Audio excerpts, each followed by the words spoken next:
The sky burned red over Seoul. Park stood at the window of her underground laboratory. She watched the flashes of light in the sky. Each flash meant another human ship dying. Each flash meant more lives lost. Her hands shook, but she forced herself to stay calm. There was still work to do. The alien attack had started 3 days ago. 40,000 warships from 12 different species came together for one purpose. They wanted to destroy humanity, not because humans had attacked them, not because humans had done anything wrong. They were afraid. Humans had learned to travel faster than light in only 300 years. Other species took thousands of years to do the same thing. The aliens looked at humanity and saw a threat that would one day rule the galaxy. So they decided to kill every human being before that could happen. His voice crackled through the radio on his desk. "Dr. Park, the orbital stations are gone. We have maybe 6 hours before they reach the surface." Press the button to respond. "Commander, I need those 6 hours. The ARC ships are almost ready." "I will give you every minute I can," said. "But you need to understand something. When those ships launch, I will not be on them. Someone has to stay behind to cover the escape." Closed her eyes. She had known this moment would come, was a soldier. He had always been ready to die for his people, but knowing it did not make it easier. "Thank you," she whispered. "Thank you for everything." The radio went silent. In the next room, Lee was working on something that would change humanity forever. She called it the Genesis Protocol. It was a genetic program that would slowly transform human beings over many generations. Stronger bodies, longer lives, and something else. Something she had only seen hints of in her research. The potential for powers that science could not yet explain. "Is it ready?" asked as she entered the room. Looked up from her computer. Her eyes were red from crying, but her voice was steady. "It is ready. I have uploaded it to all 17 ARC ships. Once they enter the void between galaxies, the program will activate. Our children will be different from us. Their children will be even more different, and their children after that will be something new." Finished. Nodded. "The aliens think they are ending humanity today. They are wrong. They are creating something that will make us look like children." The ground shook. Somewhere above them another city had died. Grab's arm. "We need to go now." They ran through metal corridors deep underground. Other scientists and soldiers ran with them. Everyone knew the plan. Everyone knew their role. 2 million people across the world were moving toward hidden locations. 17 massive ships waited in secret places, buried under mountains and oceans. Ships built over 50 years in complete secrecy. Ships designed to carry humanity to safety. And reached the main control room. A huge screen showed the status of all 17 ARCs. 15 were already full of people. The last 2 were still loading. "ARC 7 is ready for launch," a technician reported.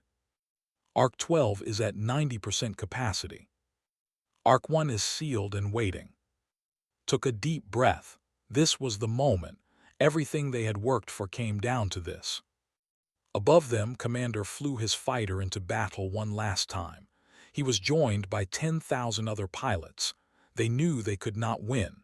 The alien fleet was too large, but they did not need to win. They only needed to buy time. Fired his weapons at the nearest alien ship. The blast barely scratched its shields, but he kept firing.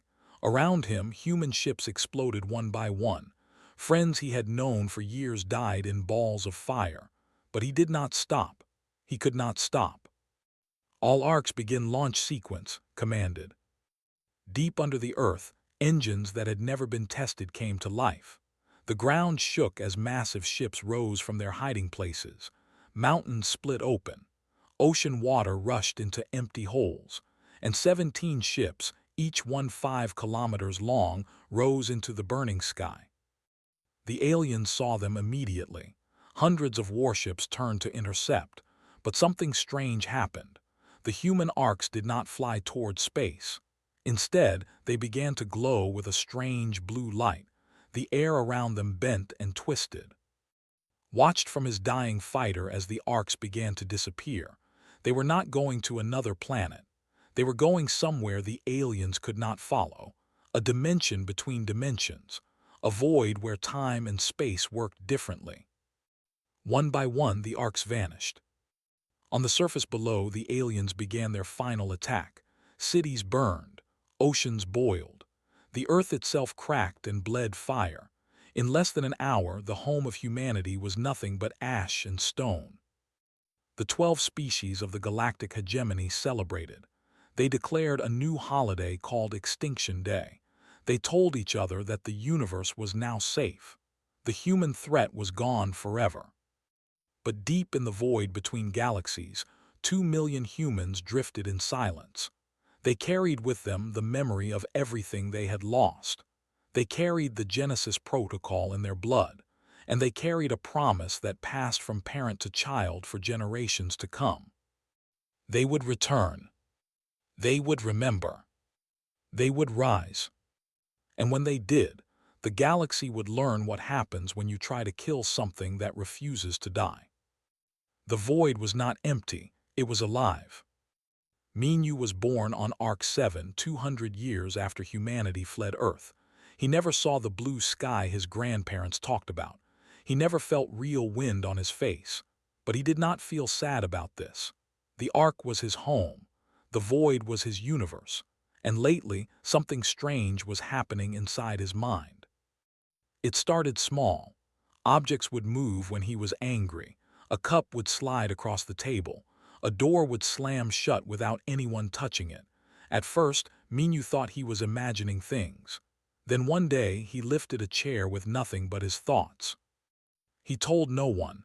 He was afraid they would think he was sick or crazy, but he practiced in secret. Every night in his small room, he would try to move things with his mind. A pen, a book, his pillow. Each day, he got a little stronger.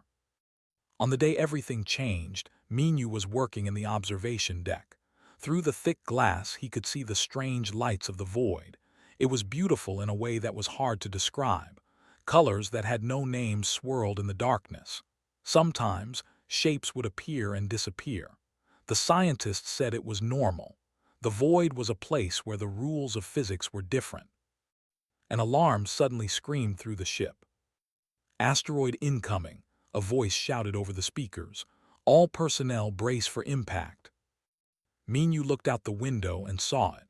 A rock the size of a small mountain was heading straight for the Ark. It must have been floating in the void, invisible until it was too close. There was no time to move the ship, no time to do anything. Minyu did not think, he simply acted. He raised his hands toward the window.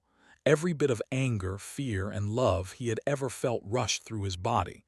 He thought about his mother, his friends, the 2 million humans who were counting on these ships to survive. He would not let them die.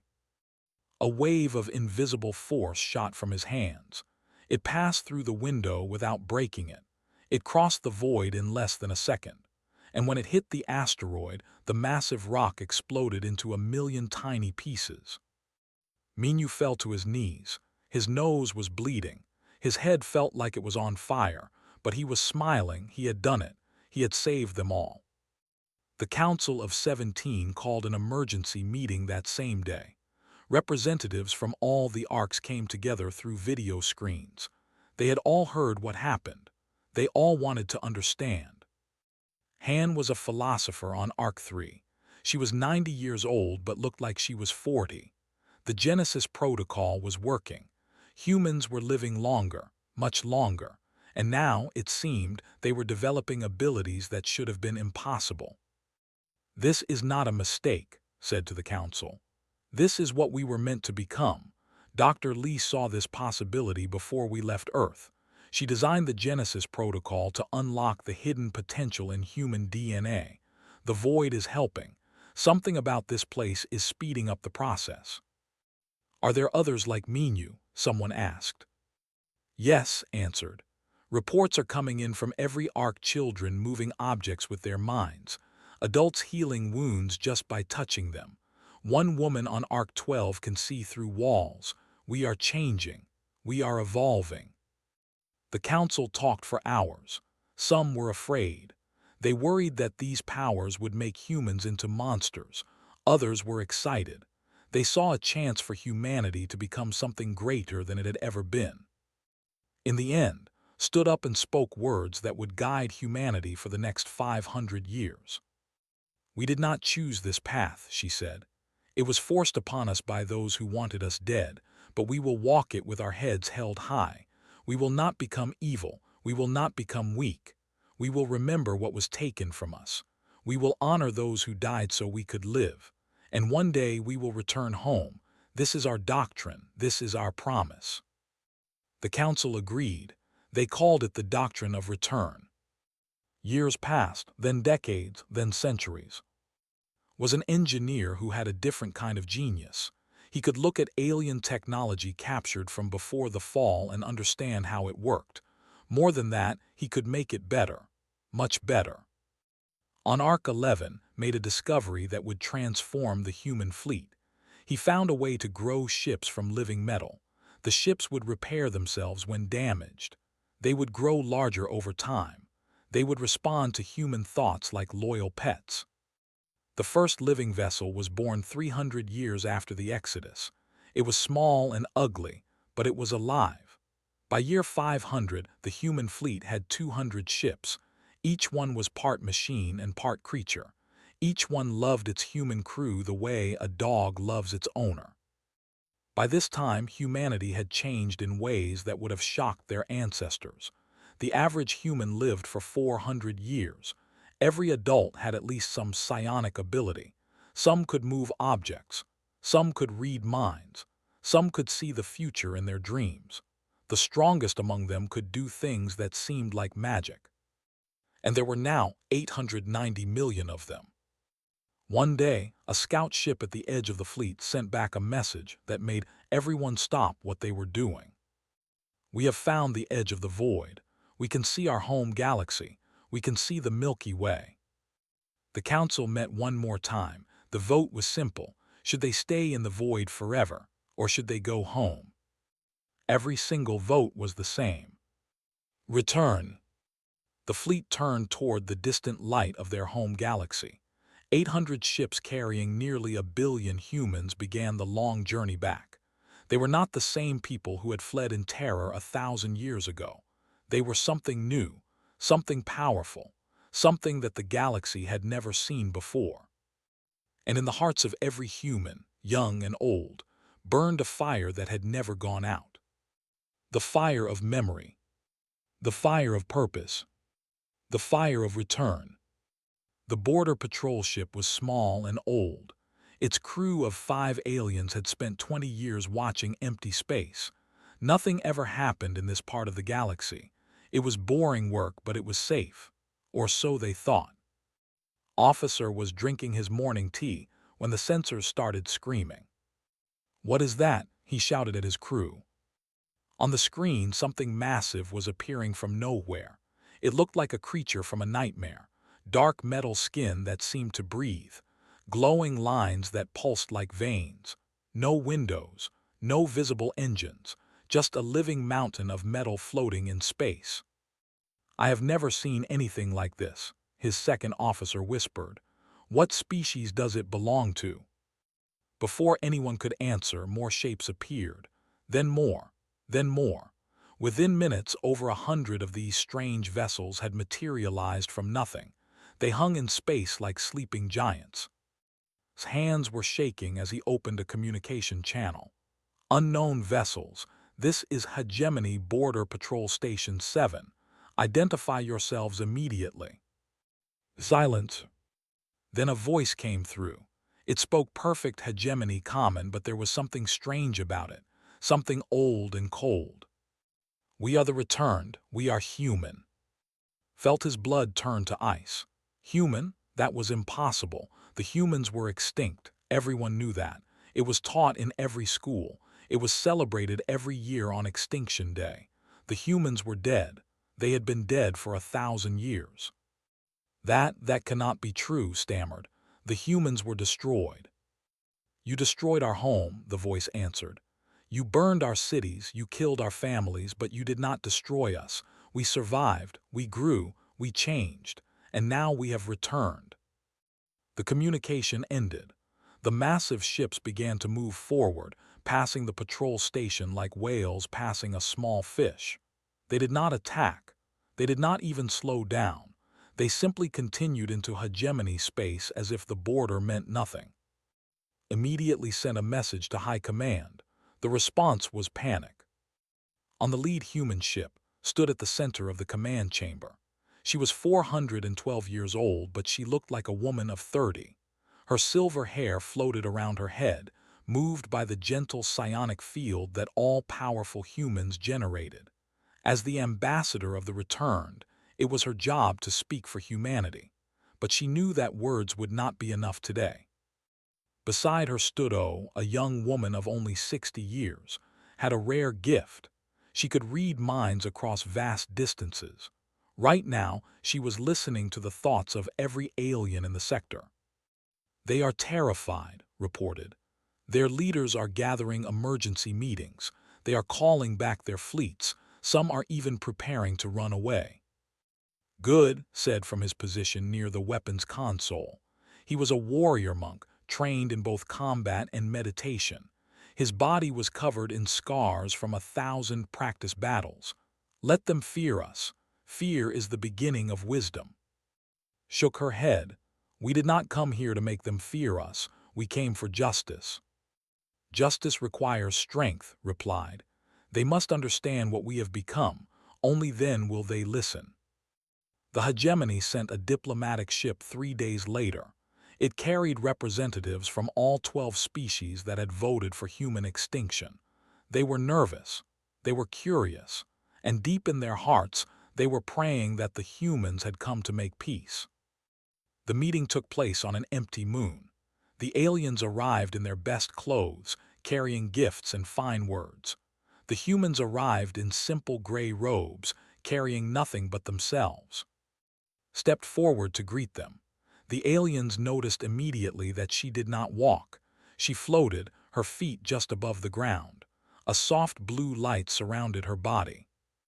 "Welcome," she said. "We have been waiting for this moment for a very long time." The lead alien diplomat, a tall creature with 4 arms and gray skin, bowed deeply. "We come to offer our apologies for the past. We know that terrible mistakes were made. We hope we can find a path to peace." "Mistakes?" His voice was calm, but everyone could feel the temperature drop. "You call the death of 8 billion people a mistake. You call the burning of our world a mistake." The diplomat started to sweat. We were different then. We have changed. We are not the same civilization that." "Show them," said quietly too. The warrior monk stepped forward. He closed his eyes and raised one hand toward the sky. Above them, a small moon hung in the darkness. It was perhaps 50 kilometers across, a dead rock that meant nothing to anyone. Took a deep breath, then he clenched his fist. The moon cracked. Lines of fire appeared across its surface. The aliens watched in horror as the entire object began to break apart. Within seconds, the moon collapsed into rubble. A single human, standing on the ground, had destroyed a celestial body with nothing but the power of his mind. The diplomatic team ran back to their ship. They flew away at maximum speed, screaming warnings to everyone who would listen. The humans had become gods. The humans had become monsters. The humans were coming and nothing could stop them. Within a week, the galactic hegemony declared total war. Every fleet, every soldier, every weapon, everything they had would be turned against the returned humans. On the human flagship, received the news with a smile. "Good," he said, "let them come." Looked at him with sad eyes. "You knew this would happen." "Of course," answered. "They are too afraid to surrender. They think that if they fight hard enough, they might win. They need to learn that they cannot win. Only then will they be ready to accept judgment." "And how many will die while they learn this lesson?" Was quiet for a moment. "Fewer than died on Earth. We are not here for revenge, ambassador. We are here for justice.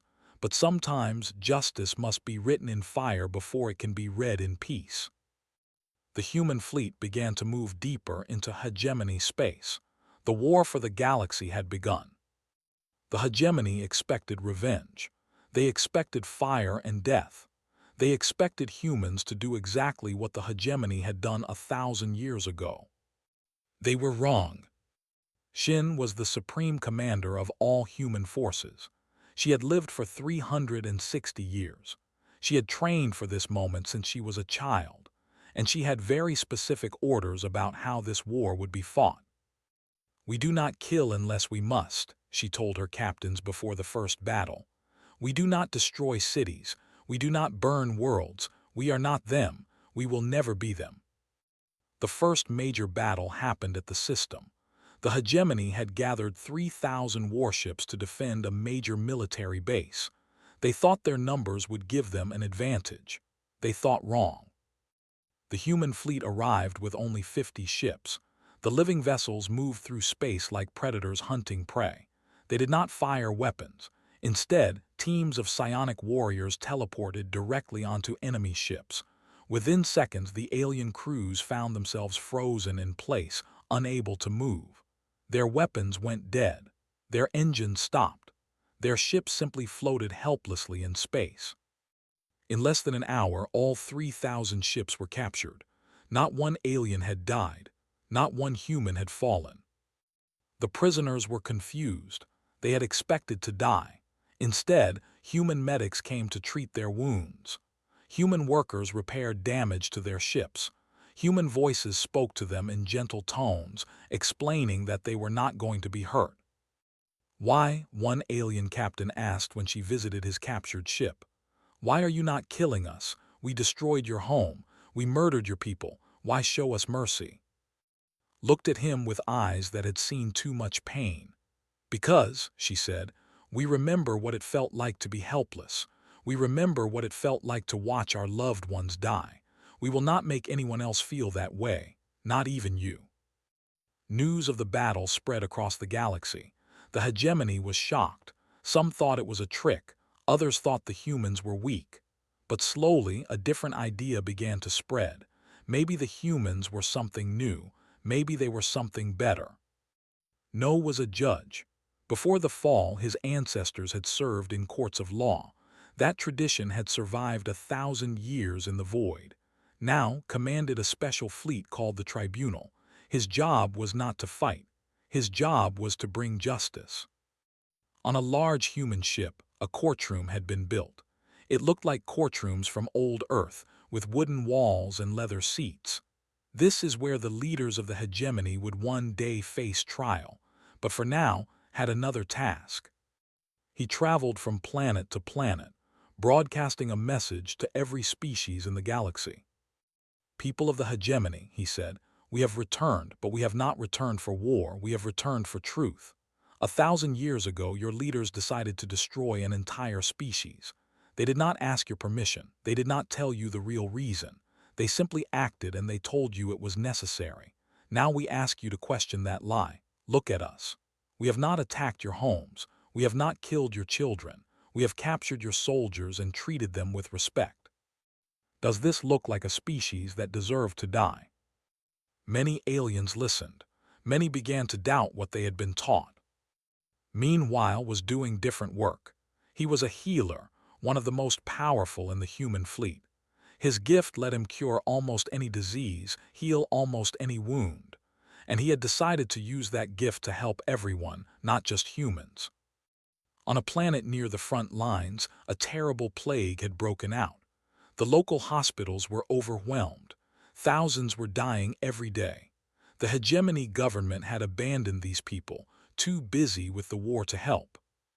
Arrived with a team of human healers. They set up tents outside the cities. They worked day and night, using their powers to save alien lives. At first, the locals were terrified. These were the monsters their government had warned them about. But as days passed and more lives were saved, the fear turned to something else. Gratitude. A young alien child approached one evening. She was small and thin, with large eyes full of questions. "Why do you help us?" she asked. "We are your enemies." Knelt down to look at her face. "You are not my enemy," he said. "Your leaders made bad choices. Your soldiers followed bad orders. But you are just a child. You did nothing wrong. And even your leaders, even your soldiers, they are still living beings. They still deserve to be treated with kindness." "But we killed your people," the child whispered. "So many of them." Was quiet for a moment. When he spoke again, his voice was heavy with old pain.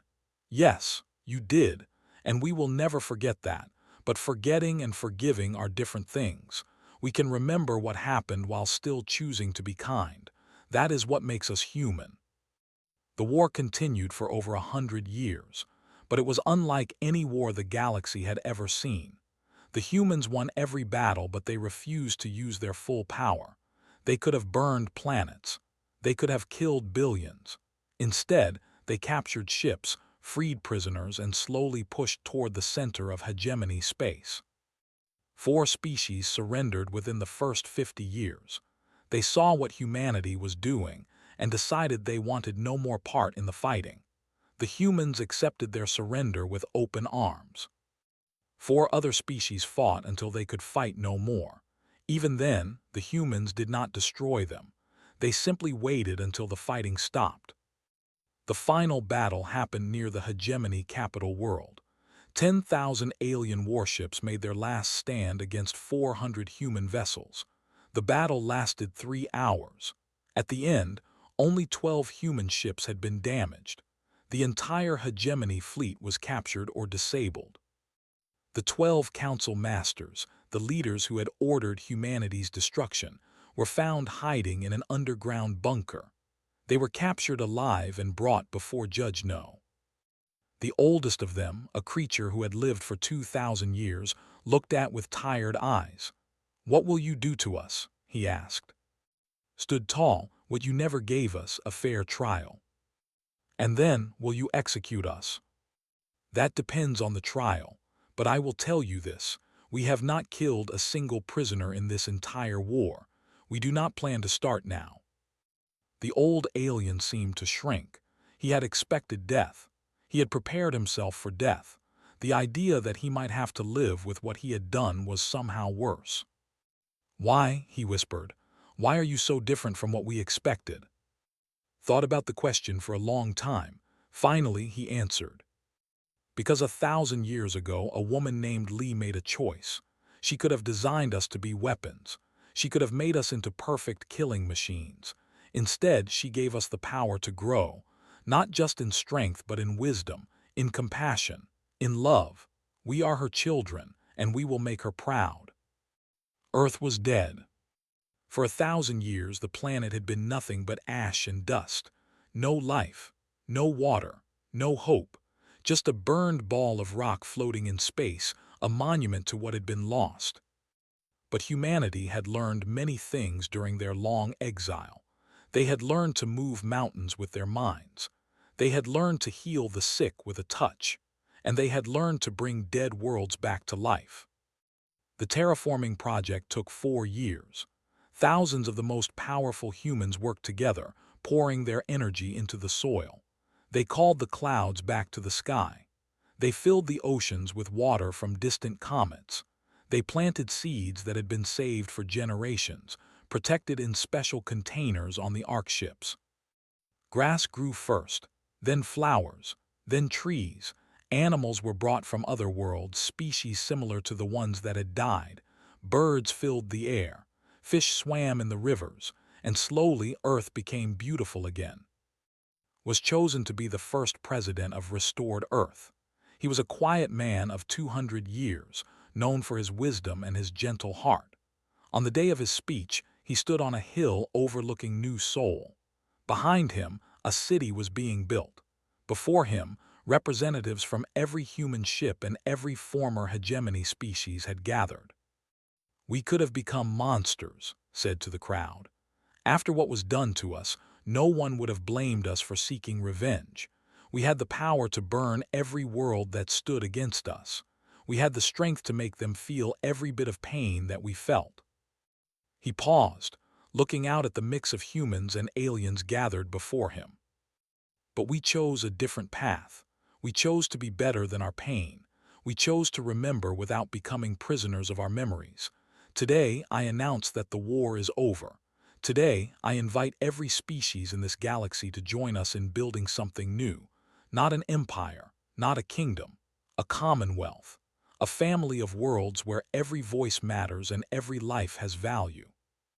The crowd was silent. Then slowly applause began. It started with the humans, but soon the aliens joined in. Not all of them. Some still hated, some still feared, but many had seen what humanity had done during the war. They had seen mercy instead of murder, healing instead of hatred, and they wanted to be part of whatever came next. The trial of the 12 council masters lasted 6 months. Every crime was documented. Every decision was examined. Witnesses spoke about the day Earth burned. Recordings played of leaders laughing while billions died. In the end, Judge No delivered the verdict. "You are guilty," he said to the 12 old aliens who sat before him. "Guilty of genocide, guilty of murder on a scale that defies description. The punishment for such crimes should be death." The council masters waited for the end. "But death would be too easy," continued. "Death would let you escape. Instead, we sentence you to life. You will spend your remaining years traveling from world to world, telling your people what you did. You will look into the eyes of children and explain why you tried to kill an entire species. You will answer their questions. You will face their judgment. And you will do this until the day you die naturally, knowing that you can never undo what you have done." It was a punishment worse than death. The council masters would become living monuments to their own shame. On a small hill near New Seoul was building something special. She was an artist, perhaps the greatest her people had ever known. For 20 years, she had been working on the memorial of the fallen. It was a structure made of living crystal. Inside, the name of every human who died on Earth was written in light. 8 billion names, floating in endless patterns, never repeating, never fading. When the sun hit the crystal, the names would project across the land, covering everything in the memory of those who were lost. On the day the memorial opened, humans came from every corner of the galaxy. They walked through the crystal halls in silence. Many cried. Some fell to their knees. Old people who had lost grandparents found their names glowing in the walls. Young people who had only heard stories finally understood the weight of what had been taken. But there was hope here too. The memorial was not just a place of sadness. It was a promise that the fallen would never be forgotten, a promise that their sacrifice meant something. Outside the memorial, a garden had been planted, and in the center of that garden, a young girl was about to do something important. Was only 7 years old. She was the first child born on restored Earth, and she had been chosen to plant the first tree in New Seoul. It was a cherry tree, grown from seeds that had survived in the vaults of Ark 1 for 1,000 years. She was small and the tree was heavy, but she refused any help. She dug the hole herself. She placed the roots carefully in the soil. She covered them with dirt and patted them down with her tiny hands. When she was done, she stood back and looked at what she had created. Around her, millions of humans watched through cameras and screens. Former enemies stood beside new friends. An entire galaxy held its breath. Looked up at her mother. "Will it grow?" she asked. Her mother smiled through tears. "Yes, baby, it will grow." "Will it be here forever?" Trees do not live forever, but their seeds make new trees, and those trees make more seeds, and it goes on, forever and ever. Thought about this. Then she nodded, satisfied. She turned to look at the sky. Somewhere up there, ships were flying. Humans and aliens working together, building stations, exploring planets, creating a future that no one had thought possible. Mommy said, "What happens now?" Her mother picked her up and held her close. "Now," she said, "we live, we grow, we become everything we were meant to be." 1,000 years ago, 12 species tried to end humanity. They burned Earth. They killed billions. They thought they had won. But humanity did not die. They fled into the darkness between galaxies. They changed. They grew. They became something new.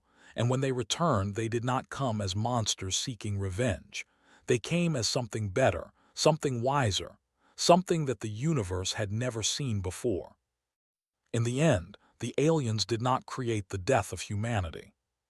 They created its rebirth. And now, under a new sky on a restored Earth, a little girl watched her cherry tree begin to grow, knowing that the future was just beginning.